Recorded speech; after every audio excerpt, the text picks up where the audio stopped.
Uma breve revisão sobre vetores. Então, um vetor é um arranjo linha ou coluna de n números. Então, alguns exemplos de vetores são... Alguns autores definem vetores como sempre tendo o formato de coluna. Já o Basara, ele usa tanto vetores linha quanto vetores coluna. E aí, no caso, essa distinção fica dependente do contexto. Nos casos em que o autor considera apenas vetores coluna, o equivalente em formato de linha seria denotado por VT ou V transposto. Um vetor ele pode ser representado no plano cartesiano, se for um vetor bidimensional, por uma linha do ponto 0, 0 até o ponto dado pelo vetor, com uma seta na ponta. Então, por exemplo, eu tenho o vetor 2, 3, ele poderia ser representado da seguinte forma. Então, a primeira coordenada dele é 2, a segunda coordenada dele é 3, e essa aqui seria a representação gráfica desse vetor. Alguns tipos de vetores especiais. O vetor 0, que é um vetor cujas componentes são todas 0. O vetor iésima unidade, que é um vetor composto de zeros, com uma entrada 1 na iésima posição. E o vetor soma, que é um vetor de uns. Esse nome se dá porque quando você faz o produto interno desse vetor com algum outro vetor, os elementos daquele vetor serão somados. Adição de vetores. A adição ela é definida quando os dois vetores eles têm o mesmo número de componentes, e nesse caso, soma-se os vetores componente a componente. Então, por exemplo, se eu tenho V1 e se eu tenho V2, V1 mais V2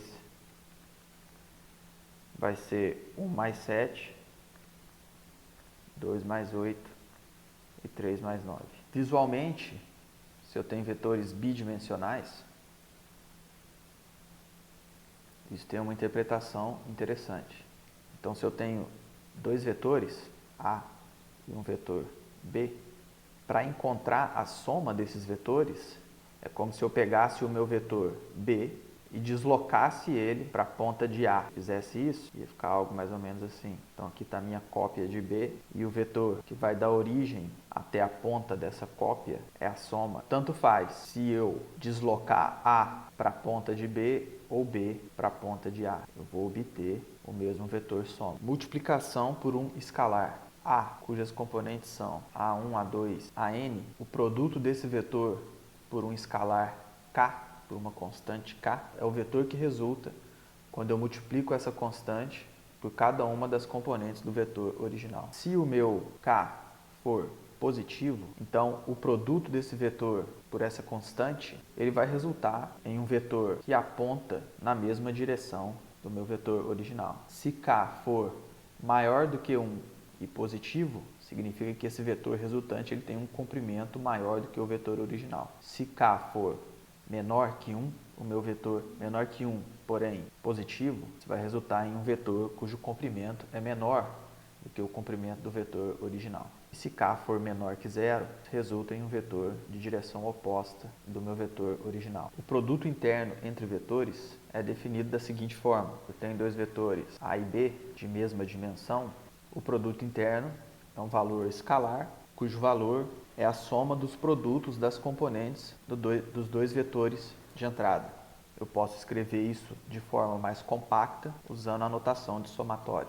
Esse valor pode ser demonstrado que é a norma ou comprimento de A multiplicado pela norma de B pelo cosseno entre os dois vetores. Norma euclidiana. A norma é uma medida do tamanho do vetor. No nosso caso, nós vamos estar mais interessados na norma euclidiana, que é definida como a raiz da soma dos quadrados das componentes do vetor.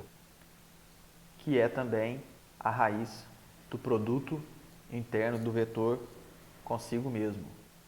Existem outros tipos de norma que nós não vamos usar no curso, e uma medida, para ser caracterizada como norma, ela deve satisfazer algumas propriedades adicionais que eu não vou entrar em detalhes.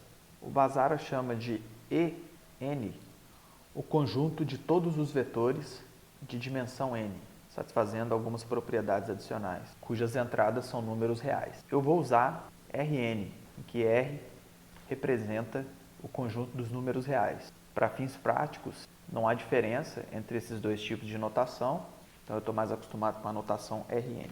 Combinação linear, afim e convexa. A combinação linear de vetores, entre dois vetores no caso, A1 e A2, nada mais é do que a soma dos produtos desses vetores por respectivos escalares. Então, uma combinação linear é algo do tipo lambda1 A1 mais lambda2 A2. De forma mais geral, um vetor B é combinação linear de um conjunto de vetores A1 até AN, se ele pudesse ser escrito como a soma de escalares multiplicados por cada um desses vetores, sendo que esses escalares devem ser números reais. Se eu tenho um conjunto de vetores, para exemplificar, para dar um pouco de intuição sobre combinação linear no plano cartesiano, se eu tenho vetores, eu tenho apenas um vetor, então as combinações lineares que resultam desse único vetor, e no caso a minha única possibilidade é multiplicar esse vetor por um escalar, são todos os vetores nessa linha,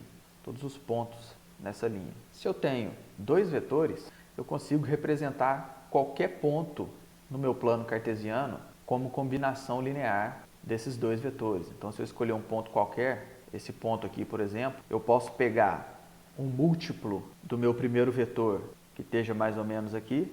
Então, esse ponto aqui vai ser o meu lambda1 A1, se eu estiver chamando esse cara de A1 e esse de A2. E depois disso, eu escolho um múltiplo negativo do meu A2 para atingir o meu ponto desejado. Então, com isso, nós podemos ver que se eu tenho dois vetores linearmente independentes, e eu já vou explicar o que é a independência linear no meu plano, eu consigo representar qualquer um dos vetores do meu plano cartesiano. Se eu tenho um espaço tridimensional e eu tenho dois vetores nesse espaço tridimensional, então o conjunto de combinações lineares desses dois vetores vai definir um plano no meu espaço tridimensional.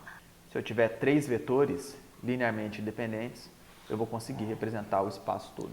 É uma combinação linear em que os coeficientes que multiplicam cada um dos vetores, eles são não negativos e a soma desses coeficientes é igual a 1. No caso de dois vetores no plano cartesiano, as combinações convexas desses dois pontos, o conjunto de combinações convexas desses dois vetores, são todos os pontos que estão na linha entre as extremidades desses dois vetores. Então, todos os pontos nessa linha, eles são combinações convexas de A1 e de A2. Se eu tiver três vetores, as combinações convexas são todos os pontos que estão dentro daquilo que a gente chama de envoltória convexa desses três vetores. Então, são todos os pontos nessa região rachurada. Um outro conceito é o conceito de combinação afim. Uma combinação afim é uma combinação linear em que a soma dos múltiplos dos vetores tem que ser 1. Porém, não há necessidade de que cada um desses coeficientes seja não negativo. No meu plano cartesiano, as combinações afim entre dois vetores são os pontos na reta que passa pela ponta desses dois vetores. Então, todos os pontos nessa reta, eles são combinações afim desses dois vetores. Conceito de independência linear. Um conjunto de vetores, ele é linearmente independente se nenhum desses vetores puder ser representado como combinação convexa dos outros. No meu plano cartesiano, se eu tiver dois vetores linearmente independentes, isso significa que um deles não está na reta que passa pelo outro. Ele não é um múltiplo do outro. Se eu tiver três vetores, eles não são linearmente independentes, porque qualquer um deles pode ser representado como combinação linear dos outros dois. Então, eu posso representar tanto A1 como combinação linear de A2 e de A3, tanto A2 como combinação linear de A3 e A1, ou A3 como combinação linear de A2 e A1. Então, quaisquer três vetores no meu espaço bidimensional são linearmente dependentes. Independência linear implica que a única solução para essa equação, então a única forma de zerar essa equação é se todos os coeficientes forem zero.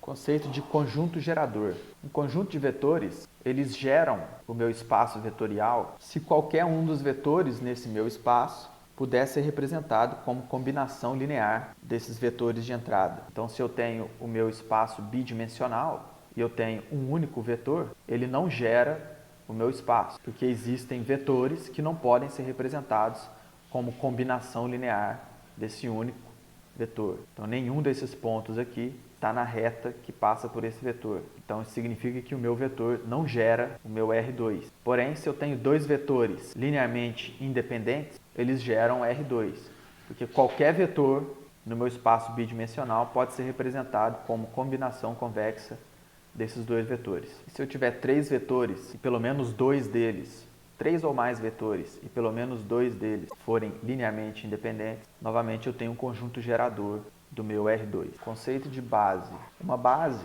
é um conjunto de vetores que gera o meu espaço n-dimensional e se um desses vetores for removido, o meu espaço n-dimensional não é mais gerado. Um conjunto de vetores, ele define uma base se e somente se eu tenho n vetores linearmente independentes. Dada uma base, qualquer vetor no meu espaço n-dimensional é unicamente representado pela base. Isso significa que qualquer vetor em Rn ele pode ser representado como combinação linear do meu conjunto de entrada de vetores, e não só ele pode ser representado, como essa representação é única. Diversas bases são possíveis. A base não é única. Dado o meu Rn, uma base trivial é dada pelos vetores 1, 0, 0, 0,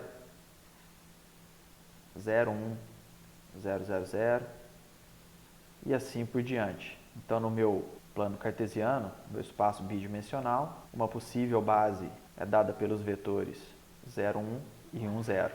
Essa é uma possível base. Quaisquer dois vetores linearmente independentes formam uma base alternativa. E de modo geral, no Rn, quaisquer n vetores linearmente independentes constituem uma base.